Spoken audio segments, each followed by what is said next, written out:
F99 news channel కు స్వాగతం. ఇది మనందరి ఛానల్.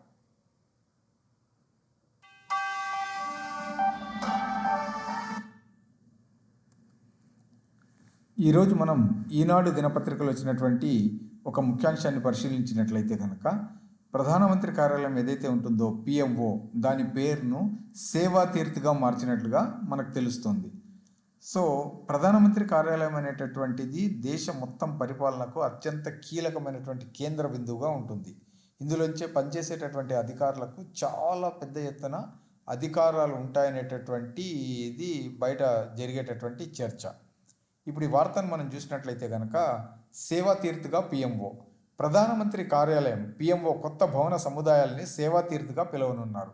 ఢిల్లీలో సెంట్రల్ విస్టా పునరభివృద్ధి పథకంలో భాగంగా ఎగ్జిక్యూటివ్ ఎన్క్లేవ్ పేరుతో చేపట్టిన కొత్త భవనాల సముదాయంలో పిఎంఓ, కేబినెట్ సచివాలయం, జాతీయ భద్రతా మండలి కార్యాలయంతో పాటు వివిధ దేశాల నేతలు భారతదేశ సందర్శనకు వచ్చినప్పుడు చర్చలు జరిపేందుకు వేదిక కోసం కొత్తగా నిర్మిస్తున్న ఇండియా హౌస్ కార్యాలయం కూడా ఉంది.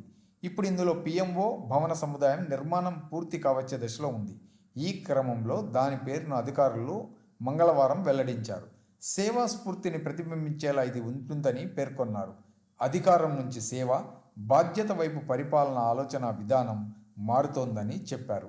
అంటే బేసిక్గా ఇప్పుడు దీంట్లో ప్రధానమంత్రి కార్యాలయాన్ని ఒక పవర్ హౌస్గా కాకుండా ఒక సర్వీస్ ఓరియంటెడ్ ఆర్గనైజేషన్, అంటే సేవాభావంతో పనిచేసేటటువంటి ఒక సంస్థగా గుర్తించబడేలా చేయాలనేటటువంటి సంకల్పంతో సో ఇప్పుడు పిఎంఓ యొక్క పేరుని ఏమని మార్చారు, సేవా తీర్థగా మార్చినట్లు మనకు దీన్ని బట్టి తెలుస్తోంది. మరిన్ని వార్తల కోసం F99 ఛానల్ను చూస్తూ ఉండండి.